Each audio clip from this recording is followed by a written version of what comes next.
welcome. Hello. It's actually really cool to see all the different cities represented on this chat box that I'm getting. My name is Pranav Ramanathan. I am a co-founder of Kucharia, and it is my pleasure to introduce to you Kaitlin Reimann. Kaitlin is the co-founder of UBEC, which is a mobile fintech application that fosters social impact. She has a very interesting background. Our formal training is in journalism, but she is also an entrepreneur, an educator. She enables philanthropy. She is a parent. On the broader skill set, she has a career in consulting, and she is also a certified coach. What I found to be most interesting with all these different labels is that there is a common trend for change, which is serendipitous considering the topic for today is thriving in change. So before I begin, I just wanted to let the audience know if there are topics or takeaways you'd like addressed, input them into the chat box, and I'll do my best to incorporate them as a random selection ad hoc. So Kaitlin, since many of us on this call are coaches and potentially in our encore careers and have dealt with change, how have you navigated change in your own career? Well, thanks, Pranav, for having me, and Magda for kicking us off, and good morning, good evening, and good afternoon to everyone that's on the phone. I think just to echo what you said, it is really exciting to be with everyone this morning from all across the world. This is a fantastic group. And I think that the question that you asked, Pranav, is a really timely one for me as I think about, my career and where I've been and what change and thriving in change has really meant to me throughout the course of that time. So just for a little bit of historical context and background as we talk about that topic. As you had mentioned, I was formally trained in the field of journalism and had lived overseas very early on in my career. I'd wanted to be a sports journalist. I'm a sports junkie, so I don't know if we've got other sports junkies on the phone, but it was really my passion, and I thought it was my purpose in life was really to pursue the field of journalism and do this. And it was probably about a year after I got out of our undergraduate program at Michigan State University when I realized this is a great career path, but if I needed to pay off my student loans, I was going to need to go get another job. And as you can imagine, as a young person, this was really probably the first major point in my life where change was a difficult thing to deal with, because you were sort of parting ways with this vision and passion and purpose that you felt you had from a career perspective, in lieu of trying to go into another career path and find a way to financially afford what you needed to afford at that point in life. So I relied very heavily at that point on a core group of family members, friends, coaches, mentors that still to this day are invaluable to me when I approach different junctures where I have to go through this critical decision-making pattern. And after making the hard decision to, as my dad would have teased me at the time, to get a real job, I was lucky enough to be hired into Accenture, into our technology consulting practice, where I actually was asked to learn coding. So I actually went in from a journalism background and had to learn Java, and did that for about a year and a half, and quickly realized that my passion within consulting was really on the people side of what we were doing. And so I quickly transitioned into our human performance practice at the time, and what later became our talent and organization work. And by the end of the decade that I was with Accenture, I was leading our financial services work in North America. And it was during that time that we, here in the United States, experienced the financial crisis of 2008. And it was working with leaders in banks across the country where we started to see this really, big crisis that was happening, not only at the macro scale of what was happening from an economical standpoint, but it was also happening within each of these organizations as we worked with these leaders as consultants to try to help them stand up, net new organizations to address regulatory consent orders that they had to deal with. We were dealing with people who were losing jobs or laying off team members or shifting their jobs in their 50s, which is a huge transitional point for individuals. And at that time, it became really clear to me that I didn't have all of the tools in my toolkit and all of the skills that I needed in order to help these individuals as they were leading and managing change for themselves and also for their organizations. And so it was at that time that I ended up deciding to pursue an executive coaching certification from the Hudson Institute. And it was a great experience, and those skills around, helping really manage through this process in a really structured and organized way, and helping people address the personal and professional barriers that might be in front of us as we're dealing with change, became something that was really valuable at that time for my clients. And then after a decade with Accenture, I decided to leave the firm and actually become an entrepreneur, and built the social impact company with another co-founder. And it was a really phenomenal experience.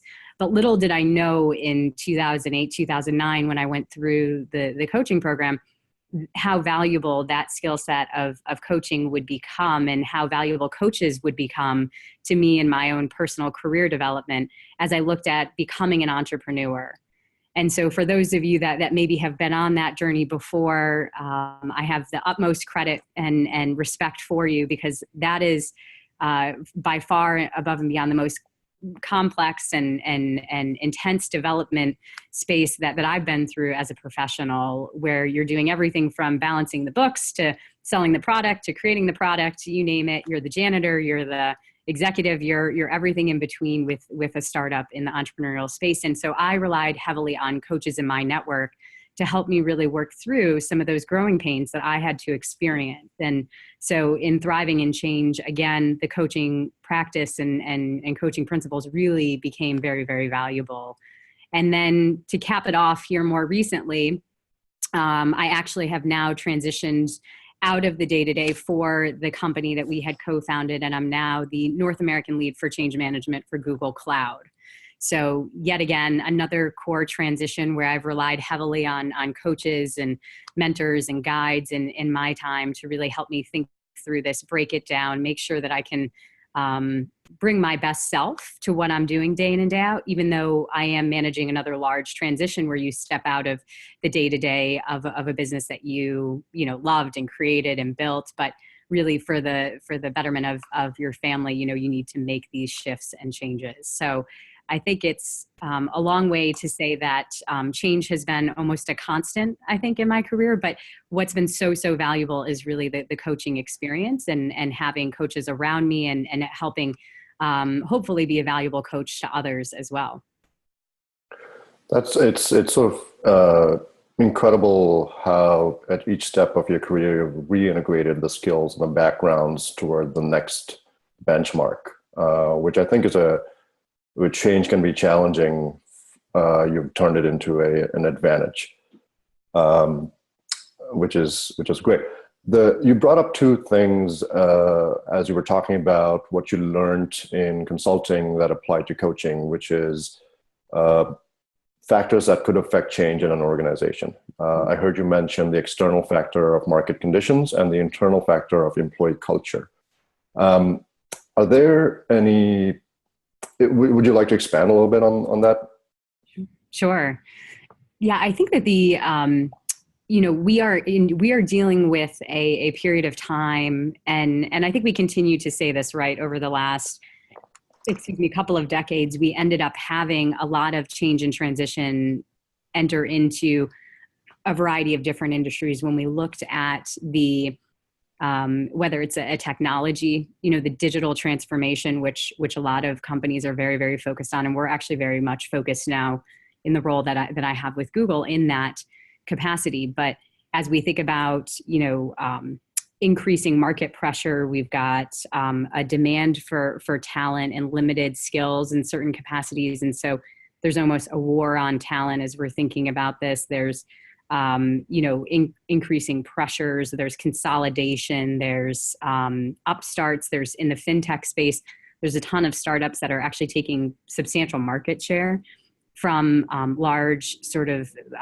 traditional companies in the Fortune 500. And so that constant innovation also keeps organizations at the forefront. And I think that coaching is so valuable for organizations that truly embrace that. And I think that it's it's not just allowing their executives to go through coaching, but it's building leaders that really believe and can demonstrate the discipline of coaching with their teams.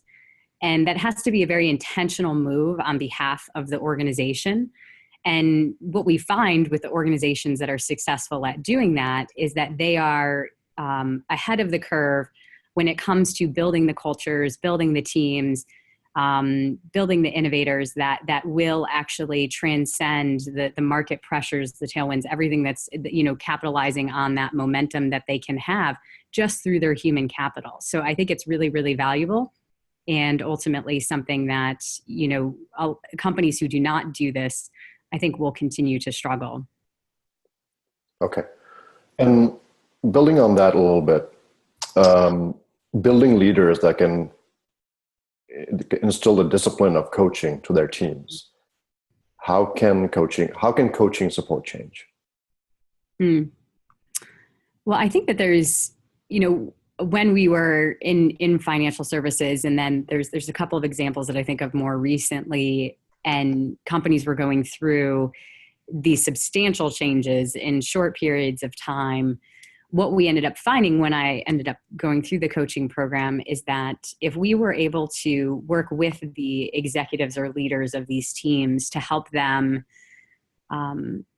open up their thinking, to shift their mindset around some of the core challenges that they were facing, to come to terms with some of the fears and anxiety and challenges that they have when they think about maybe leading this change. Maybe they were a first-time leader and they're sort of being thrown into this massive, what you could think of as a career opportunity if you're thinking about it the right way. But for many of them, they may have seen it as, oh my gosh, if I don't get this exactly right, I might be out of a job. And so how do we as coaches use the coaching process to help elevate that individual and elevate their thinking to allow them to bring their best selves to work every single day, so that organizations that are depending upon them to lead and manage just intense amounts of transition are able to see that success and really take advantage of the agility and the ease that they're looking for from different programs or initiatives or transformations that they're trying to put into play. It's really dependent upon these individuals being able to come to terms with that and rise to the challenge. And I think that the coaching process, from what I saw after going through that in 2008 and 2009, was really core to helping those leaders be able to step out of the fears, out of the anxieties, deal with some of the professional development points that they needed to in order to really rally the troops and lead their organization forward. That's interesting. And I mean, also, as you were saying that, I was thinking about, you've worked with organizations of varying scales, everything from the startup to now Google, and some in between. You've also worked in different vertical disciplines: education, philanthropy, technology. Are there some case studies? Are there some interesting moments that you'd like to share with us? Yeah, I think on the social impact side, that's really one of the areas where there's, for the betterment of the world, we hope, right? There's a ton of really seasoned professionals, folks that have a ton of experience, who have come to terms with the fact that they want to do something that will better the world and make solve a problem that's a social problem. They want to make something better. They want to create connections. They want to facilitate and foster community, and really bringing that purpose level to the work that they do. And so now they're building some really innovative companies with the thanks to technology that are helping transform, the way that we think about social structures or access data. Or in the instance of UBAC, which was the company that we were building, really help provide necessary resources to nonprofit organizations that are doing really great work day in and day out for the communities that they serve. And what you find in that space is there's a ton of passion, a ton of interest, a ton of commitment that these folks have. And what I'm finding in the community of individuals that's involved in this is that there's actually a ton of coaches, which has been sort of an interesting revelation for me. And I think what's really fascinating about that is that I think the people that get involved in coaching are individuals who want to have meaningful conversations. Like, I think that's sort of the end of the day is meaningful conversations for me means that we are invested in getting to the conversation point with others that helps them make some sort of change that can really better their situation or better their environment or better their organization. And that's really so meaningful to those individuals and to the organizations that they help.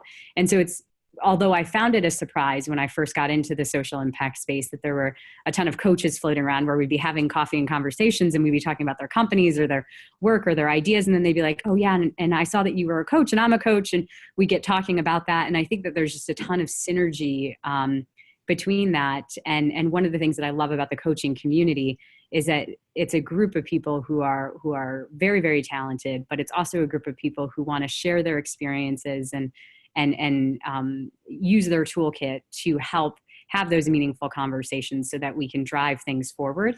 And I think there's a ton of parallels when you think about why does somebody start a social impact company and why is social impact now becoming such a huge industry and sector for us. And so much so that we have big companies out there that are sort of your traditional Fortune 100 or Fortune 500 that are now trying to think about how do we reposition ourselves to have a social mission and a social purpose and a social vision. I mean, even companies like a Facebook, you would think of as a social media platform.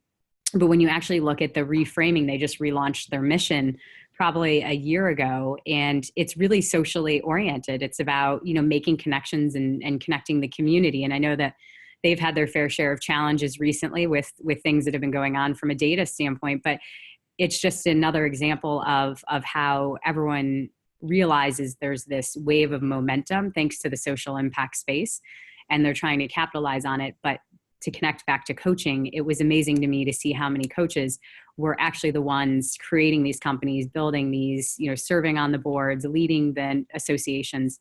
And I think it makes a ton of sense when you actually think about that at a deeper level. Sure.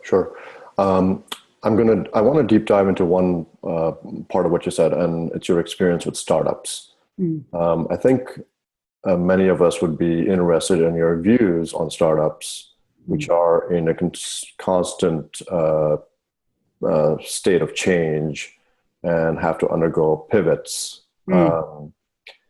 Personally, our favorite clients are startups because they offer the most malleability and interest, and they're always interesting and the least amounts of bureaucracy. So, what are your thoughts on this area? Yeah, this is definitely near and dear to home, and I think you're right. I think it's sort of ironic a little bit, because I think when we think about coaching within an organization, we think of maybe, or at least traditionally, I would have thought of bigger companies first because they have the resources to bring in skilled coaches and deploy that out to their executives or their leaders or their high performers or their teams. And the sector that actually could benefit, I think, the most from coaching, and I'm seeing a ton of traction around, is actually the startup community. When I think about the starting and founding of UBAC as an example, and some of the incubators that we had a chance to be a part of, through that experience, you actually get to, build really close relationships with, 10 to 12 entrepreneurs at a time and learn about their businesses and what they're doing. And one of the realizations that I had coming out of the first incubator that we were a part of, which was actually a Google Entrepreneurship incubator, was that you go in day one and everyone's like a little bit nervous, right? Because everyone's got these great companies and you're all talking about like, what are you doing? And you're sort of thinking, are we far enough along? Are we, successful enough compared to all these other companies? But after probably the first 6 hours or so with the group on day one, what we ended up finding out is that everyone's dealing with the same issues. Everyone's, stretched for technology talent. Everyone's doing things that they're not familiar with, and they're really concerned that they're failing. And there's a ton of imposter syndrome running around within the startup space, right? Because you have people who might be amazing executors and operators, but they're being asked to be the face of the company and be out in front of hundreds of people potentially at a time trying to talk about what they're doing. And you've got, if there's co-founder relationships, you have challenges in that you have to deal with, which is probably one of the more personal challenges that you can run into in this space, because oftentimes co-founders had some pre-existing relationship before jumping into co-founding a business. And now maybe 3 years into it, there's not necessarily the same harmony that there used to be, because now you've got venture capitalists involved and there's different pressures and there's different ideas on what the future direction of the company should be. And how do you sort through this? Or you've got, investors that were a good decision early on, and now they've become more of a problem, with the transition of the company and where things are going. And you've got, incumbents that are coming in, and you've got bigger companies that are moving into the space that you're in potentially. And so you're constantly looking for opportunities to pivot or change or shift. And so I think all of those challenges on top of, an environment where you're working a lot of hours and you're traveling a lot and you're probably not getting compensated super, super well. And you're probably, lacking in some of the amenities and benefits that you have with a larger institution. You really have to have a strong core framework of what are the practices and principles that you're going to rely on to help you manage that stress, manage that change, and do so because your company depends on it. It's sort of at that level where if you're not at your best every day, then your shareholders aren't getting their best every day. And it's at a stage of a company where every day makes a difference. And so it really does become critically important to help, to make sure that we can introduce coaching, keep coaching front and center.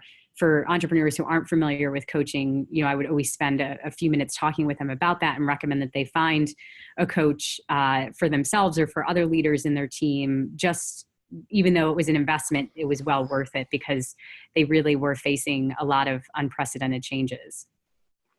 That's I see questions popping up, and myself included, as both an entrepreneur and a coach, can easily relate to what you're saying. And I'm sure everyone else is nodding their heads as well. There are a couple of questions here. Let me just ask the one that just popped up recently, most recently. It's, I'll read it verbatim. Startups focus on execution and achieving outcomes faster. Do they really find time for coaching their teams? If they believe in replacing people, they believe in replacing people if required.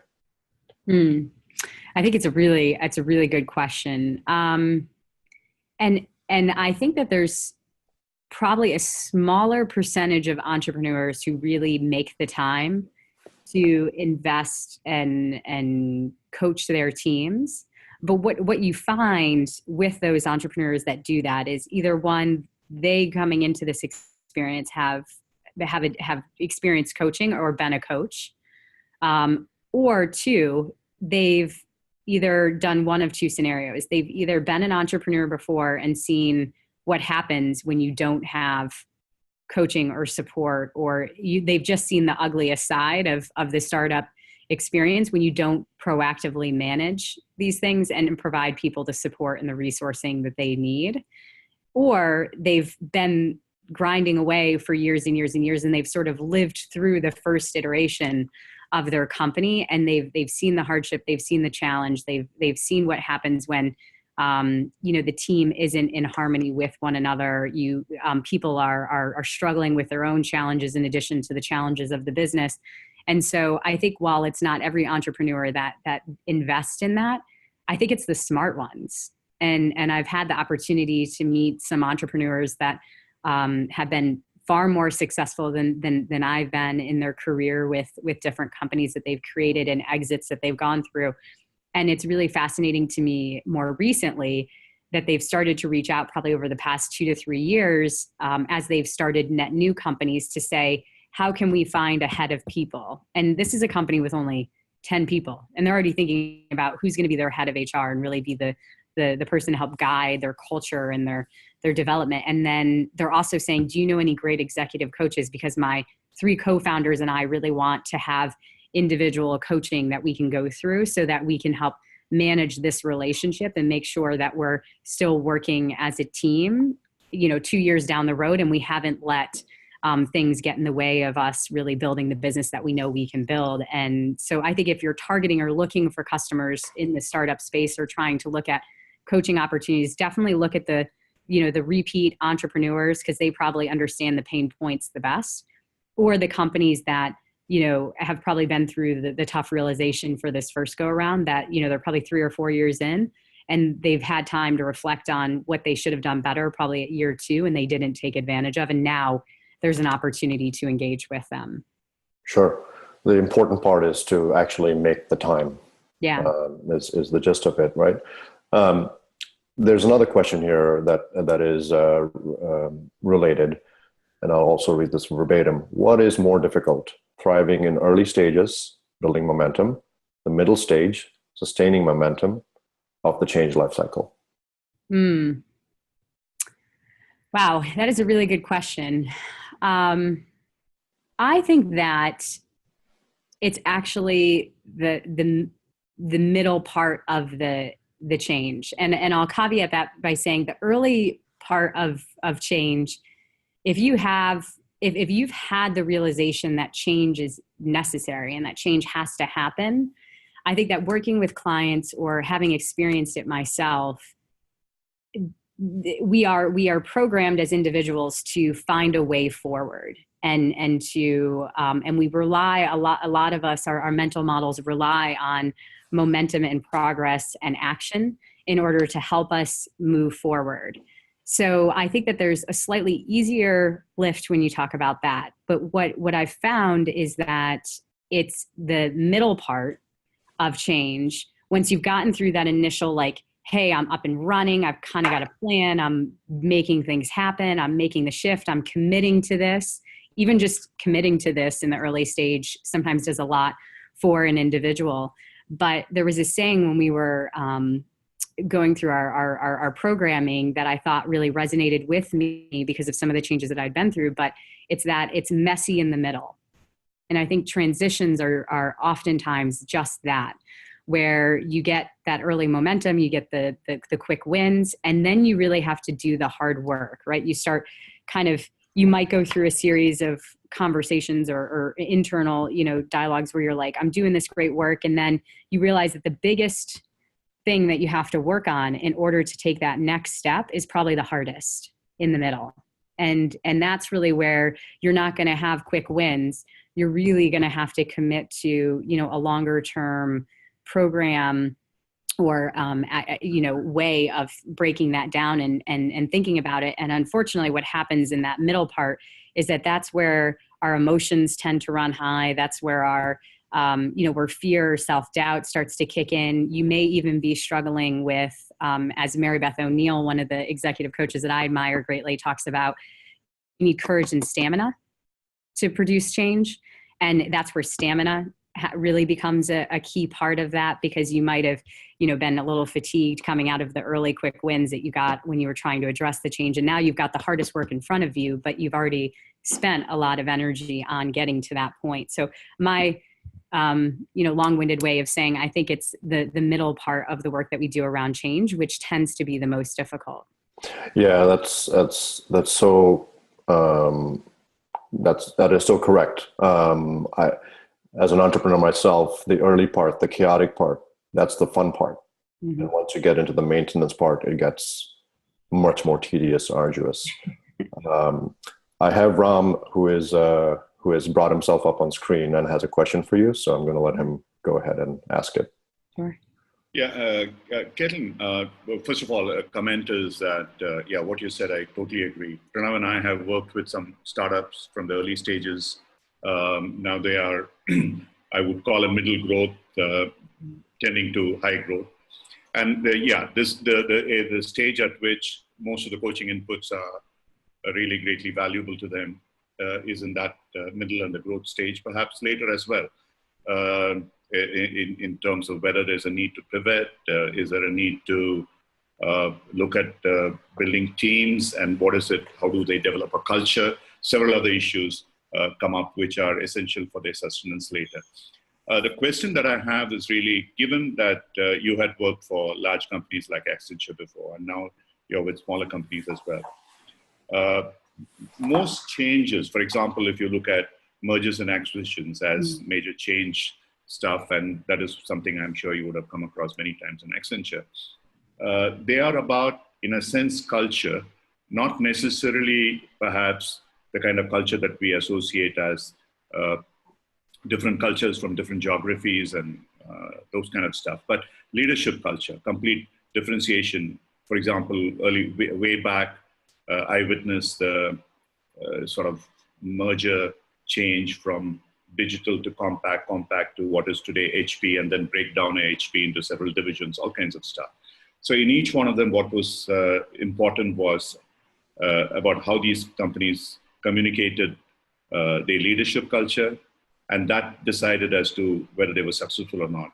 So I just would like you to talk about your own experiences in that. Thanks.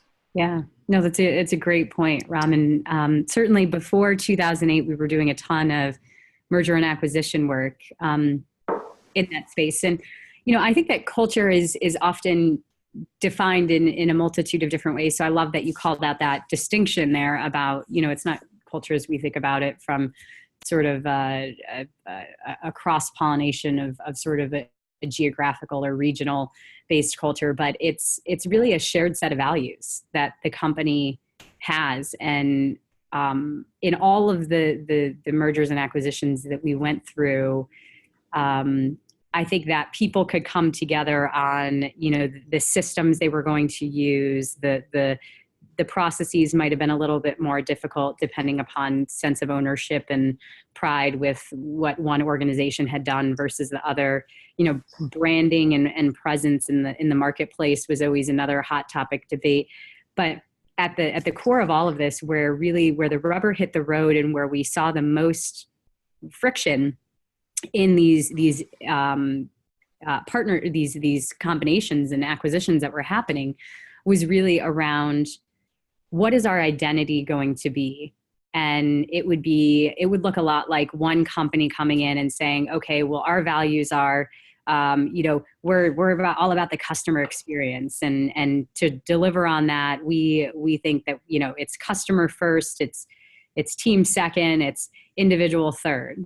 You know, sort of like a familial hierarchy. It used to remind me a lot of what my family used to talk about growing up, right? It was sort of a similar structure. But then you have another company who's merged with them, right? And they're looking more at this from an innovation standpoint. And they're like, we just want to innovate. We know that they're like a Jeff Bezos type company, right? Where he's like, the group that innovates is going to be the most successful. And I don't care about, you know, protective moats around my IP, and I'm not going to go through the whole patent process, and I just want to innovate and take on new challenges and build and problem solve. And so we admire agility, innovation, independent thinking, the entrepreneurial spirit. And so when you got those two companies together, right, on paper, it looked like a really good fit. It looked like it was going to be a really nice complement of processes, tools, capabilities, you know, offerings, customer sets, et cetera. But what ended up happening was you ended up finding that it was very, very difficult, if almost impossible, to keep those same leaders involved and bring those two organizations together. And for many companies that we saw go through this, they had employees that had been there for 20, 30, 40 years, even for some of their careers. So even if you solved for what does the culture need to look like, and what is our charter and edict of what our values are going to be as those shared set of values moving forward, we even saw it fall down when you would get into the second level of like the directors or the managers, because they were also very entrenched in the work that they were doing and the way that they had always done that work. So I think, Ram, to your point, you know, this merriment of, it was very, very rare that we saw companies that had shared values have the opportunity to come together through the mergers and acquisitions in, you know, the early 2000s. But when we did see that happen, that really made all of the difference in the success of those organizations. We're actually working with a large telecom provider that has been through, over the past 20 years, probably 5 to 8 different mergers and acquisitions of really notable size and scale. And as we're working through some of the transitional things with that particular organization, you can definitely see the remnants of where they failed at developing those shared set of values. And leaders in different parts of the company are leading their organizations differently. Teams don't feel empowered because there's no consistent governance process, or roles and responsibilities aren't consistent. There's no consistent operating principles. And so people who are keen enough to develop a different sense of, when I talk to marketing, I need to do it this way. And when I talk to finance, I need to handle myself this way. And then when I'm over in IT, I need to go this way. They might be successful at navigating it, but that's a very, very small percentage. So the downstream impact of this failed merger and acquisition environment over the past 20 years with this particular company is that not only are they not probably activating as much of the value they thought they could get out of the merger and acquisition, but now the employees don't even really know how to operate in their day-to-day environment, and they're not empowered to lead and drive change at a project level, because they don't have that consistent set of values, and they don't really have that shared vision. Kaitlin, I'm going to shift gears a little bit here because there are a lot of good questions popping up, and I encourage any of the audience, if they'd like to actually ask the question in person, to raise their hand figuratively, and we'll give you that opportunity. There's a question here about change creating anxiety. Basically, as I read it verbatim, it says, as a coach, I embrace change and feel energized by it. How can we deal with our bias about change when working with anxious clients? And there's a follow-up to that, which is also relevant, is if we are anxious about change, how do we coach others given our own very real fears? It's a very good point. And one of the things that we focused on a lot in our coaching curriculum was making sure that it was client first, coach basically non-existent. So I think what that meant was, we as coaches need to, one, I think what you're identifying is develop this self-awareness, right? Like, do we thrive in change, or are we a bit anxious about change? And if we are somebody who is a bit anxious in change, I think that's work that we need to do so that we can set up frameworks or practices or ways that we, when we go into that coaching environment, can put that aside. And often what I've found with those areas of development that I've had for myself, for instance, I was somebody who was always really hesitant to challenge people. And challenging in coaching is one of the absolute core things. Being able to share an observation that might be a little bit contrary to what the person is telling us, just so that it creates some awareness for them, was never a core strength of mine until I went through the coaching program. And it still to this day is something that I have to work on day in and day out. But what I ended up finding, and maybe for the person that mentioned, that they're anxious about change and how do we really deal with that, is that I actually had to reframe it from, while we call it a challenge within the coaching practice, I had to reframe this as, if I don't share the observation with them, they might be missing out on a valuable learning opportunity. Because my mindset is, I want to help people and I want to make them better and stronger and faster. And I feel when I can do that, I come from a place of strength. But when I felt that I was challenging them or sharing with them something that was uncomfortable or might make them not at ease, that was very difficult for my mind to really wrap itself around and really feel like I could come at that from a place of confidence. So when we're thinking about, to the point around being anxious and change, working with a coach yourself to work through that and say, hey, I know this is a learning edge for me and I really want to be a great coach, and this is something that I'd like to develop some ways to work around, can be really, really helpful. Now, for the person that was saying, I embrace the change and I'm energized by it,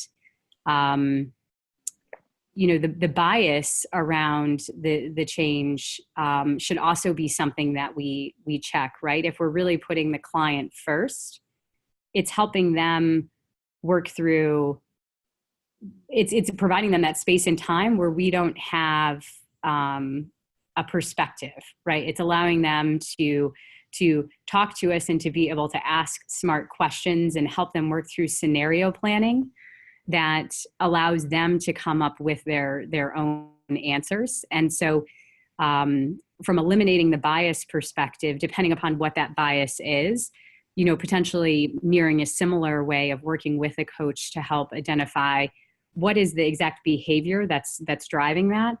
And then how do I change that or eliminate that from my coaching style would be something that I've at least found to be very, very helpful in the past. So we need to be coached as coaches, essentially. That's right. That's right. There are a few questions that are related to, again, going back to the startup and the entrepreneurial scenarios. One that is interesting is budget. How does one afford a coach if they're a startup? Yeah. Go ahead. What in your experience are the issues? I have this conversation a lot with peers and other entrepreneurs, and you could probably approach this a couple of different ways. But my first question to them is, what's the impact of not having a coach? And when I think about, the answer that I usually get from that is a little bit more reflective. Because I think that when we actually look at, now, if you're talking about a startup that is a founder who literally is bootstrapping this and doesn't even have another client yet, that's probably a very different conversation than a startup that's very early on in their journey and they've got clients that are paying. It may not be to the degree that they want it to be or the number of clients that they want, but they've got a small team that they've started to develop around them. And that's probably where that coaching becomes really, really valuable. And what I typically would tell other entrepreneurs is that we should be investing 10% of our budget back in, whether it's team building or individual development, or so whatever 10% of the revenue is that you're bringing in, or 10% of what you feel is your budget, even as small amount as that sounds like it is, that can help make a change and create some space and time for people to connect as individuals and then work on their own development. So that's sort of how I think about that for those that are at least bringing in some revenue in an early stage company. Got it. That's an interesting way to look at it. We have also approached stakeholders, so the investors, that are able to convince the resistant startup founders or the those that are not welcoming coaching to manipulate that situation. I think that's actually a great way to do it too, because what's been fascinating, right, is if you think about this, so oftentimes investors have done so much due diligence when they invest. They've flushed out the industry, they've looked at competitors, they've talked about the pricing model, they've looked at the cost to serve, they've figured out, is the gearing ratio around, kind of the team structure sustainable, scalable, where can they optimize, where can they do self-service to help eliminate some of those overhead costs. But the one variable they haven't accounted for is the human capital. And that's probably the most fragile and most important part of the organization and the investment that they're making. And so I think that's a phenomenal idea, getting with investors and talking to them about these ideas and concepts and how important and the impact of it and the criticality of it, and even equipping the entrepreneur, the founder, the whoever is interfacing with these folks with the talking points that they need to talk to their investors about that. I mean, I think that's a great strategy. Great. So that we don't digress too much into the sales aspects of the coaching world, which can become very interesting. There is a question here about disruption that coaching brings, and how one can keep the overall mindset intact within the larger organization while they're adopting new change. Any thoughts on best ways to manage change here? Because you're right, it is a bit, disruptive, right? The individual will probably go through periods where they feel like they're applying the principles and things that they're learning and trying in flow with the organization. And then they might be trying and testing things that actually are goals for themselves, but it may not be a shared goal with the organization, or they might be trying to frame themselves as a leader that they want to be, not maybe the leaders that they work for. And so that can create some friction in mindset. I think, depending upon the situation, I think it's always best in that environment when you're committing to this and you're investing in this, and particularly if your organization is paying for it, to have some transparency, if you feel comfortable doing so, around the fact that you don't have to get into, hey, my goals are, I want to do A, B, and C with your leaders that you're working with. But I think it is helpful to have transparency with the leadership team that you work for, to say,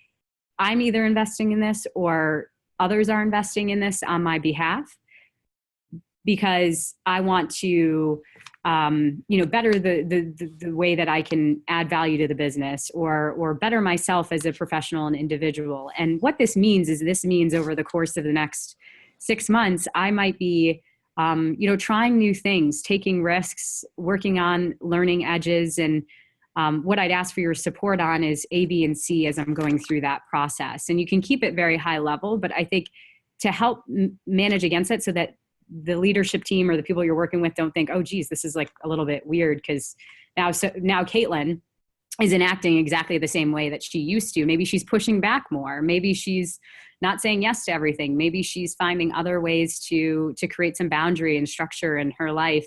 I think if you create a little bit of transparency around that going into the process, I think people will work with you on that, assuming the organization is somewhat attuned to people going through this professional development and growth process. Wonderful.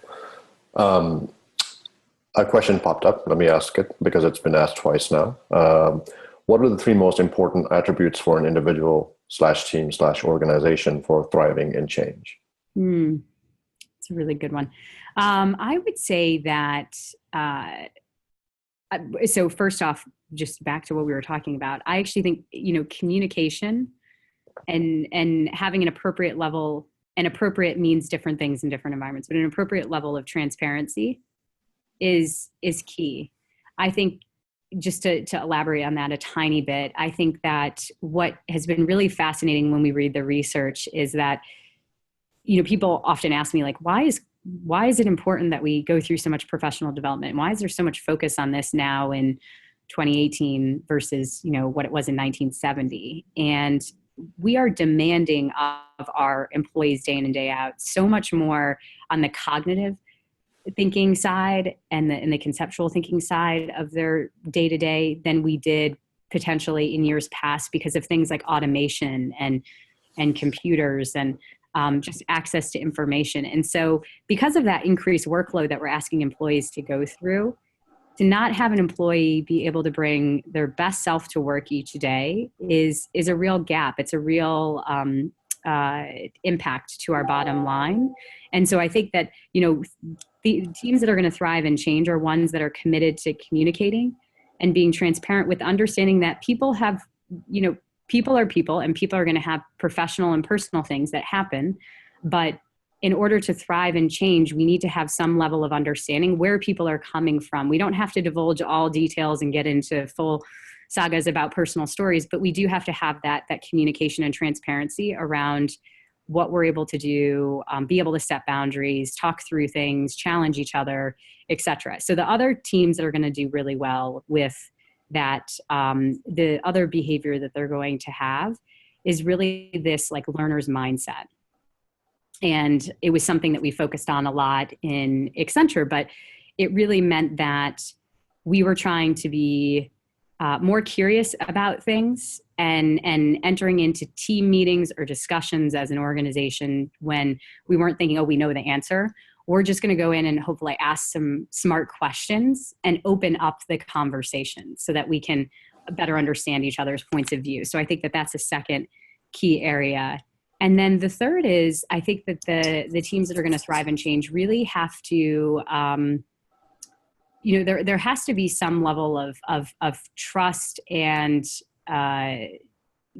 dedication there. That's probably the other key third one, which is, do they trust in the organization? Do they trust in the team? And what we find is that if you have sort of a learner's mindset that creates that open communication and transparency, it's much easier to build trust and to rely on trust. And it's not always going to be easy change. We know it's very, very difficult and it's almost a constant thing. But if you trust that the person that's sitting next to you or the leader that you report to is really there with the best of intentions, they may not always get it right. But if they're there with the best of intentions, then it's much easier for us to lean into that change and to lean into the challenges and the roadblocks and the barriers and the issues, and also celebrate the success that we might have as we collectively come through and succeed on the other side of that. Great, thank you. I have a question here that's also been asked twice, so let me ask it. And we are approaching, we're about 7 minutes away from closing, so I want to make sure I get to everyone here. What do you think about more and more coaching need for entrepreneurial intelligence and entrepreneurship in organizations as well as entrepreneurship? So more, just to make sure I have it right. So it's more, what do we think about coaching to help create the entrepreneurial spirit as well as the entrepreneurial spirit when we think outside of the organization? Right. It's so, it reminds me again of one of the companies that we were helping go through a merger and acquisition that really fit into that almost second category that we were talking about, where they were like, we're Jeff Bezos. We just want to innovate and we just want to do, and we don't think about doing patents. We're just going to continue to scale and grow and try new things. And so having that mindset of innovation internally for that organization, what we actually found, which was really fascinating, is that they actually had a pretty great professional development program and offering for their internal employees, because they, like you're pointing out, saw the value in, hey, if we want people to be really creative and have that bounce and that spark and that fun pizzazz with the work that they're doing, we need to provide them some sort of outlet and way to develop. So as far as a coach really helping an organization that's with that mindset, succeed in that way, I think if we anchor our coaching, if we understand and we work with leaders before engaging in that coaching, what are the core values and what are sort of the objectives that we're trying to get out of not coaching one set individual, but coaching and deploying a coaching program within the organization, I think that, that's good context. And then what we have to do is we obviously have to work from the individual's agenda and their point of view on what they're trying to accomplish. And if there's somebody in this environment who's trying to work on their communication style versus maybe becoming more innovative and aligned, what's great about that is that what we can see as coaches is that that's still a building block for getting there, right? Like we can kind of understand how this all fits together so that at the end of the day with the coachee and the work that we're doing, they're still going to be positioned for success and hopefully be, able to move that forward. I think on the entrepreneurial side, it's a lot of what we talked about with the priority and just the need for that and how critical it really is in that startup space, and making sure that we keep these entrepreneurs are thinking about a lot of different things at a lot of different times. And so making sure that we can keep them really focused on targeted behaviors and keeping it about them. And coaching that I've done in this space, it's tempting for an entrepreneur because it's so personal and it's so intimate to want to make the coaching session about said team member, said founder, said co-founder, said investor, when really we need to make sure we're bringing them back to what is the core behavior that we're trying to change for you that will enable you to better thrive in this environment. Thank you. There is a question here that actually would be interesting. It takes both your consulting experience and your coaching experience, and I'm interested in the answer myself. What are the top 3 things you would advise us working with organizations going through a change, mergers, acquisitions, restructuring, etc.? I would say that so those changes that I've experienced are some of the more difficult changes that we can work with companies through for an individual.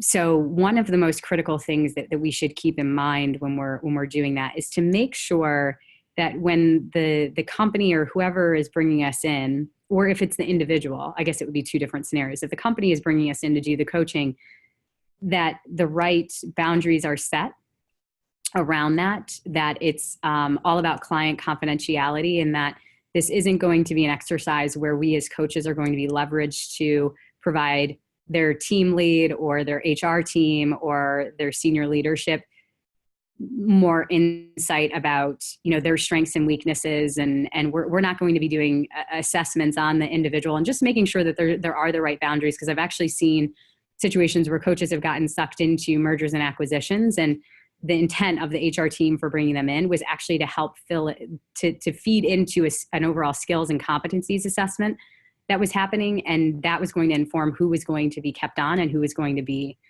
leaving the organization. So one thing to think about there is just to make sure, if you are being brought in by an organization, that you're setting the appropriate boundaries for you as coach, and then the appropriate boundaries between the kind of client coach organization relationship. So that would be one thing that I would think about. I think the other thing when you're thinking about some of the merger and acquisition space is that these individuals are probably going to, depending upon their response to stress, we probably need to watch and look out for situations where people, because of the intensity of the stress, are starting to bridge out of maybe a coaching situation and starting to require maybe more structured therapy or other things that they might be dealing with from more of an emotional, psychological standpoint. And certainly if it gets to that point where you're in a coaching situation with somebody who's undergone an intense amount of stress, and they're worried about their family and and it's bringing up a lot of things from the past that are very deep and personal and emotional to them. I think one of the best things that we can do as coaches is just make sure they know that I often have a couple of therapists that I know really well. So if we get into that, here locally, I can say, hey, if you would feel up to it, this might be someone that you want to go have a conversation with or talk with because of the intensity and the amount of change. And then I think the third part is just keeping in mind what Mary Beth O'Neill said, which is change takes courage and stamina. And that applies to organizations at an organization level, and that applies to individuals. So making sure we can keep that right in front of us, and help coach and guide our clients through that. And just understand, as coaches, some sessions you might be like, yeah, I just killed that. That was really great. And then other sessions you might feel like you're taking a couple steps back, because it is a little bit of a roller coaster. Sure. So I have many more questions. The panelists the audience has many more questions, but I am being flagged to wrap it up. And we didn't even get to go into the social impact part of coaching, which maybe we'll have to organize another session for that. And with that, thank you so much, Kaitlin. I'm gonna pass it on to Magda to close up. My pleasure. Thank you. Thanks, guys. Thank you, Kaitlin. That was super useful. As Pranav mentioned, there's quite a few other questions still in the chat, so I will pass those on to you. If you're able to answer them in a video or a blog post, we would love that. And if that happens, I'll make sure that everyone who's attended gets access to that. But until then, thank you so much, Kaitlin. Thanks, everyone. We are done for today, but tomorrow we have 2 more sessions coming up.